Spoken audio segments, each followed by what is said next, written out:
ሁል ጊዜ ተንበርክካችሁ ትጸልዩ ይሆናል ስሙን እየጠራችሁ ወይም እየለመናችሁ። ነገር ግን ባለማወቅ ምናልባትም እነዚህን ሰማይን የሚዘጉ መላእክትን ከእናንተ የማይሸሹና በረከታችሁ እናንተ ጋር እንዳይደርሱ የሚያደርጉ ቃላትን እየተጠቀማችሁ ሊሆን ይችላል። እነዚህ ቃላት የዋህ ያውም መንፈሳዊ ሊመስሉ ቢችሉም ነገር ግን በውስጣቸው ያለው መርዝ ቀላል አይደለም። ከሁሉ በባሰ ግን መንፈሳዊ ጉዟቸውን እንደሚያበላሽ ስለሚያውቅ እነዚህን ቃላት ከአፋችሁ ሲወጡ ሰይጣን ደስ ይለዋል። በዛሬው ቪዲዮ እነዚህን 3 ቃላቶች በጸሎታችሁ መሃል ለምን መቼም መጠቀም እንደሌለባችሁ ትማራላችሁ። አብራችሁን ቆዩ። አሁን የምትሰሙት ነገር ከእግዚአብሔር ጋር ንግግር የምታደርጉበትን መንገድ እስከ ወዲያኛው ይቀይረዋል። እነዚህን አደገኛ ቃላት ከመግለጣችን በፊት ትንሽ ጊዜ እንውሰድ።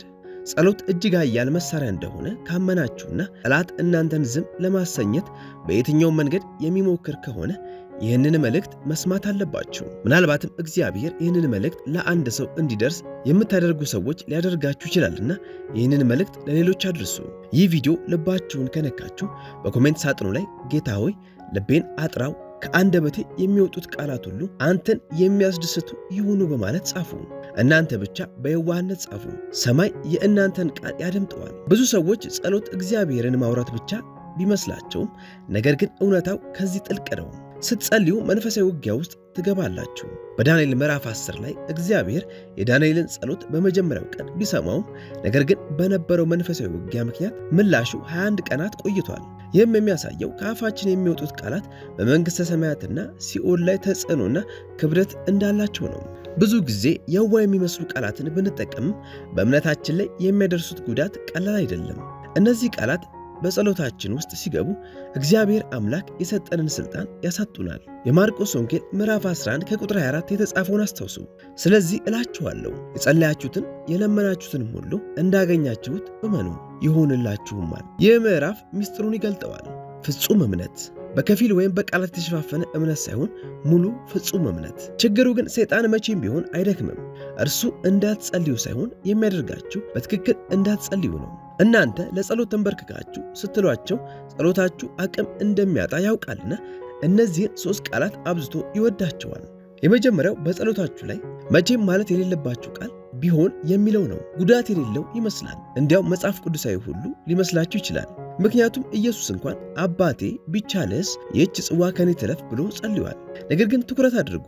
ኢየሱስ ይህንን ጸሎት የጸለየው ከእምነት ማጣት ሳይሆን ከፍጹም መታዘዝና የአባቱ ፍቃድ ከማክበር የተነሳ ነው።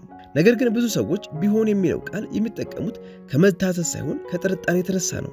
እስኪ ስንት ጊዜ እንደዚህ ብላችሁ ጸልያችኋል? ጌታ ሆይ ልታድነኝ ከፈለግ ፍቃድህ ከሆነ እርዳኝ፣ የምትሰማኝ ከሆነ ሕይወቴን ቀይረው። ሳታውቁት ጸሎትን ልክ እንደ ሙከራ እየተጠቀማችሁበት ነው። እየጠየቃችሁ ነው፣ ነገር ግን አታምኑ።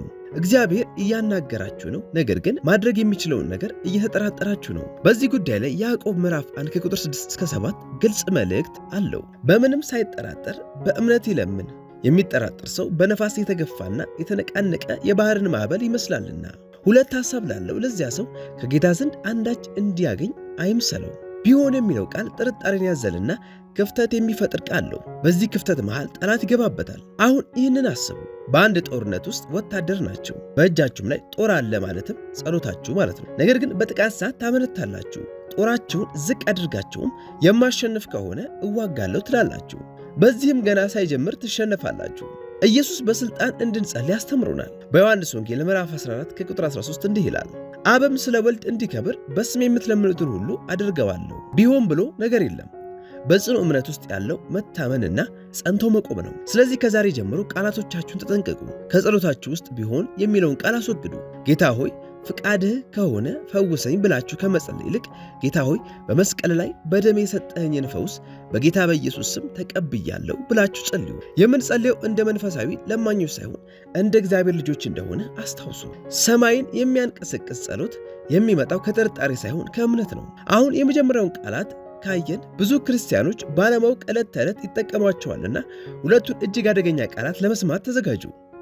ሁለተኛው ቃል በጸሎታችሁ መቼም ማለት የሌለባችሁ ቃል ምናልባት የሚለው ነው። ይህ ቃል ቢሆን ከሚለው ቃል የበለጠ እጅግ አታላይ ሲሆን ራሱን ትሕትናና አክብሮት በማስመሰል በጥልቀት የሚነቃነቅ ስር የሌለውና ራሱን በእግዚአብሔር ቃል ኪዳን ላይ ያላሰረ እምነትን የሚያሳይ ነው።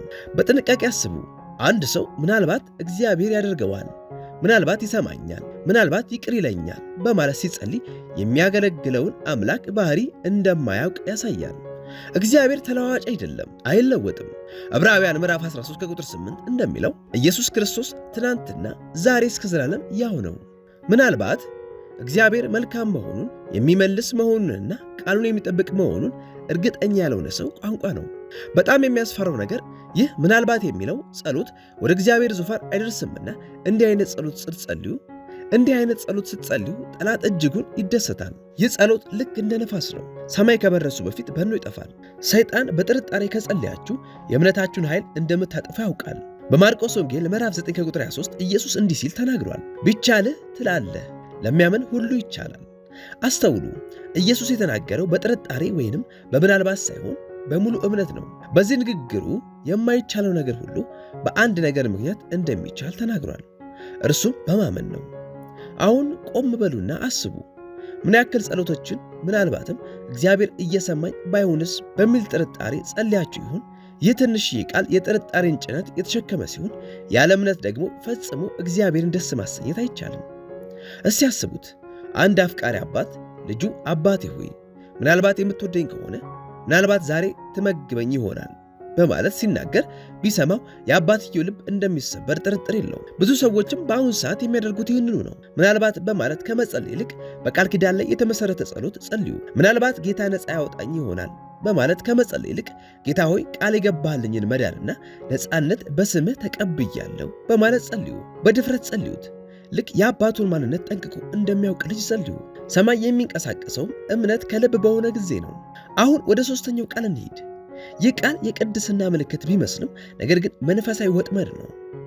ሦስተኛው በጸሎት ሰዓት መቼም ማለት የሌለባችሁ ቃል ቢኖር አይገባኝም የሚለው ነው።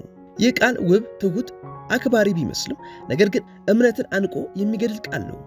ብዙ ክርስቲያኖች በጸሎት ሰዓታቸው ላይ ጌታ ሆይ እኔ የማይገባኝ ነኝ፣ ፍቅር አይገባኝም፣ አባት ሆይ የአንተ መገኘት ለእኔ አይገባኝም በማለት ይናገራሉ። ነገር ግን ይህንን ተረዱ። ይህ ትሕትና ሳይሆን ወቀሳ ነው። እናም ወቃሹና ከሳሹ እግዚአብሔር ሳይሆን ሰይጣን ነው። ራእይ ምዕራፍ 12 ከቁጥር 10 ሰይጣን ቀንና ሌሊት በእግዚአብሔር ፊት እንደሚከሰን ያስጠነቅቀናል። ራሳችሁን የማይገባው ብላችሁ በጠራችሁ ቁጥር የእርሱን ወቀሳ እየደገማችሁት ነው ማለት ነው። ንስሐንና ራስን መውቀስ አታምታቱ። እግዚአብሔር የተሰበረ ልብን ይሻል። አዎ፣ ነገር ግን የሚፈልገው በኢየሱስ ደም የታጠበና የተዋጀ ልብ ነው። ሮሜ ምዕራፍ 8 ከቁጥር 1 እንደሚለው እንግዲህ በክርስቶስ ኢየሱስ ላሉት አሁን ኩነኔ የለባቸውም። ለእኔ አይገባኝም ስትሉ ኢየሱስ በመስቀል ላይ የከፈለላችሁን ዋጋ እየካዳችሁ ነው። እያላችሁ ያላችሁት መስቀል ላይ የተከፈለ ዋጋ እኔን እንዲገባኝ ለማድረግ በቂ አይደለውም ነው። ነገር ግን ዕብራውያን ምዕራፍ 10 ከቁጥር 10 እንዲህ ይላል፣ በዚህም ፍቃድ የኢየሱስ ክርስቶስ ሥጋ አንድ ጊዜ ፈጽሞ በማቅረብ ተቀድሰናል። ብዙ ስህተቶችን ሰርተናል፣ ተሰብራችኋል። ነገር ግን በክርስቶስ ከዚህ በኋላ የማይገባችሁ አይደላችሁም። እናንተ ማለት የተወደዳችሁ ልጆች የመንግስቱ ወራሾችና የሰማይ ዜጎች ናቸው። አንድ ልጅ አባቱ ጋር ሄዶ አባቴ የአንተ ቤት ውስጥ መኖር እንደማይገባኝ አውቃለሁ ቢለው አስቡት። ይህ ክብር አይደለም፣ ክህደት ነው። ይሄ አባቱ ቢቀበለውም እንኳን እንደ ባሪያ መኖርን የወደደ ሰው ነው። ስትጸልዩ በክብር አድርጉት፣ በፍርሃትም ይሁን። ነገር ግን እንደተቀበላችሁ ይቅር እንደተባላችሁና እንደታጠባችሁ በማመን ጸልዩ። አይገባኝም አትበሉ። ይልቁንም አባት ሆይ በሥራዬ ሳይሆን በበጉ ደም ምክንያት የሚገባኝ ሆኛለሁና አመሰግናለሁ በማለት ጸልዩ። ይህ ነው የእግዚአብሔርን ልብ የሚነካው፣ ቅድስናውን የሚገልጸው እና የመስቀሉን ሥራ የሚገልጠው ጸሎት። በራሳችን የተገባን አይደለንም፣ ነገር ግን ከእርሱ የተነሳ ሁሉም ነገር ተቀይሯል። አሁን ምን ማለት እንደሌለባችሁ አውቃችኋል። ቢሆን ምናልባትና አይገባኝም እነዚህ ቃላት መንፈሳዊ ሰንሰለቶች ቢሆኑም ነገር ግን ዛሬ ከእነዚህ እስራት ነፃ በመውጣት ስኬታማ የሆነና የእግዚአብሔር መገኘት ያለበት የጸሎት ሕይወት ይኖራችኋል። አሁን እነዚህን ጸሎት የሚገድቡ 3 ቃላቶች ካወቃችሁ ትክክለኛ ውሳኔውን መወሰን የእናንተ ድርሻ ነው። እውነታው ቀላል ቢሆንም ነገር ግን ጥልቅ ነው። ሰማይ የሚመልሰው በእምነት እንጂ በጥርጣሬ አይደለም። እግዚአብሔር በተሰበረ ልብ ላይ ቢሰራም ነገር ግን በክርስቶስ ኢየሱስ ላይ ባለ ሙሉ መታመን ነው። እነዚህን ቃላት ተጠቅማችሁ በጸለያችሁ ቁጥር ሳታውቁት በእናንተና በእግዚአብሔር መካከል ግድግዳ እያቆማችሁ ነው። ነገር ግን አሁን ዓይናችሁ ተከፍቷል። ግድግዳውን ማፍረስ ትችላላችሁ። ከዛሬ ጀምሮ እንደ ትክክለኛ ልጅ በራሱ ስሜት ላይ ሳይሆን በቃሉ እንደሚያምን ሰው መጸለይ ትጀምራላችሁ። በአንደኛ ዮሐንስ ምዕራፍ 5 ከቁጥር 14 ላይ የተጻፈውን አስታውሱ። በእርሱ ዘንድ ያለን ድፍረት ይህ ነው። እንደ ፍቃዱ አንዳች ብንለምን ይሰማናል። የምንለምነውንም ሁሉ እንዲሰማን ብናውቅ ከእርሱ የለመነውን በልመና እንደተቀበልን እናውቃለን። በእምነት መጸለይ እንዲህ ነው። ምናልባት ወይም አይገባኝም ለሚሉ ቃላት ክፍተት አትስጡ። ልጆቹን በሚወድና በሚጠብቅ አባት ላይ ባላችሁ እምነት ላይ ታመኑ። አሁን ወደ ውስጣችሁ ተመልከቱ። ጸሎታችሁ በእነዚህ ቃላት ታስረው ስለነበር ስንት በረከቶችን አስመለጣችሁ ይሆን? በጸሎት ያለ ጥርጣሬና ያለ ማንገራገር ብትጸልዩ ኖሮ ስንት ተአምራቶችን ታገኙ ነበር። ላዩን የሆነ የጸሎት ሕይወትን አስወግዱ። ዛሬ እግዚአብሔር ታላቅ የሆነ ነገር እንድታደርጉ ጠርቷችኋል። ጥልቅ የሆነ ወዳጅነትና መንፈሳዊ ሥልጣን። እናም በዚህ መልእክት መንፈስ ቅዱስ ልባችሁን ከነካው በኮሜንት መስጫ ላይ ጌታ ሆይ ከዛሬ ጀምሮ ጸሎቴ በእምነትና በድፍረት ይሆናል፣ ጥርጣሬን፣ ጥፋተኝነትንና አለማመንን ክጃለሁ፣ አሜን ብላችሁ ጻፉ። እናም ከመሄዳችሁ በፊት ይህንን ቻናል ሰብስክራይብ፣ ላይክ እና ሼር ማድረጋችሁን አትርሱ። ጌታ ይባርካችሁ። ጸሎታችሁም ከዚህ በኋላ እንደቀደመው አይሁንባችሁ። አሜን። ዝግጅታችን ይህንን ይመስል ነበር። ለቻናሉ አዲስ ከሆናችሁ ቻናሉን ሰብስክራይብ እንዲሁም ላይክ፣ ሼር ማድረግ አይርሱ። ይህንን አገልግሎት መደገፍ ከፈለጋችሁ ደግሞ ከታች በዲስክሪፕሽን ቦክስ ላይ በሚገኝ አድራሻችን መደገፍ ትችላላችሁ። ስለሰማችሁን እናመሰግናለን። ተባረኩ።